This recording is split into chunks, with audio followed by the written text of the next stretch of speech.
ഇന്നത്തെ എപ്പിസോഡിൽ ലാലേട്ടൻ ആരെ എവിക്റ്റ് ആക്കും? അതാണ് ഇപ്പം നടന്നുകൊണ്ടിരിക്കുന്ന പുതിയ പ്രൊമോയിൽ കാണിക്കുന്നത്. നന്ദനയാണോ സായിയാണോ? അപ്പോൾ ലാലേട്ടൻ പറയുന്നുണ്ട് എല്ലാവരുടെയും ഹൃദയത്തിൽ ആരാണ് ഇരിക്കുന്നതെന്ന് പറഞ്ഞൊരു ഹാർട്ടിൻ്റെ ചിത്രം എല്ലാവരെയും ഹാർട്ടിൻ്റെ സൈഡിൽ ഇങ്ങനെ വെച്ചിട്ടുണ്ട്. അങ്ങനെ ആരുടെ ആദ്യം തുറക്കണമെന്ന് പറയുമ്പോൾ നോറ കൈ പൊക്കുന്നുണ്ട്. അങ്ങനെ നോറ തുറന്നു നോക്കുമ്പോൾ ശ്രീധുവിൻ്റെ ഫോട്ടോയും അതുപോലെ റിസൾട്ട് പെൻഡിങ് എന്നാണ് അതിൽ എഴുതിയിട്ടുള്ളത്. അപ്പോൾ ആരുടെയാണ് ശ്രീധുവിൻ്റെയാണെന്ന് പറയുന്നുണ്ട്.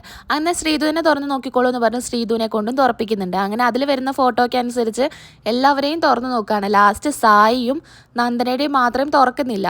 ഇനി എത്ര ആളുടെ തുറക്കാനുണ്ടെന്ന് ചോദിക്കുമ്പോൾ ഇവർ രണ്ടുപേരെയും കാണിക്കുന്നു. അങ്ങനെ ഇവരോട് പുറത്തു പോയി നിൽക്കാൻ പറയുന്നു. അവർ പരസ്പരം ഒരു ഹാർട്ടിൻ്റെ ചിത്രം തുറക്കുകയാണ്. അതിൽ ആരാണ് എവിക്റ്റഡ് ആയെന്ന് ഉള്ളത് വെച്ചാൽ അവർ എൻ്റെ അടുത്തേക്ക് വന്നോളാനും നമ്മുടെ ലാലേട്ടൻ പറയുന്നുണ്ട്. അങ്ങനെ നന്ദന തന്നെയാണ് ഇന്ന് പുറത്തു പോയിട്ടുള്ളത്. അപ്പോൾ എല്ലാവരും ഭയങ്കര ഇമോഷണലാണ്. പെങ്ങൾ പോയതല്ലേ, അപ്പോൾ പെങ്ങൾ സ്നേഹമൊക്കെ അവസാനിക്കുകയാണ്. സായി സേഫാണ്, ഇന്ന് സേഫാണ്. എന്നാൽ നാളെ എങ്ങനെയാണെന്ന് അറിയില്ല. ചിലപ്പോൾ നാളെ സായി എവിക്റ്റ് ആവുന്നുണ്ടായിരിക്കും.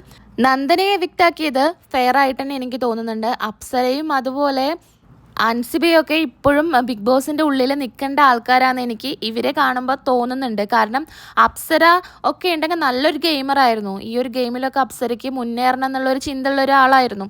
പക്ഷേ നന്ദനയൊക്കെ എന്നോ ഔട്ടാക്കേണ്ട സമയം കഴിഞ്ഞു. എന്തായാലും ഇന്ന് നന്ദന എവിക്റ്റഡ് ആണ്. അപ്പോൾ ഇനി പെങ്ങൾ സ്നേഹമൊന്നും അവിടെ ഒരു കണ്ടൻറ്റായിട്ട് നമുക്ക് കിട്ടുന്നതല്ല. ഇനി പ്രത്യേകിച്ച് ഒന്നും കണ്ടൻറ്റിനുള്ള ഒരു വകയും നമുക്ക് ബിഗ് ബോസ് ഹൗസിൽ ഇല്ല.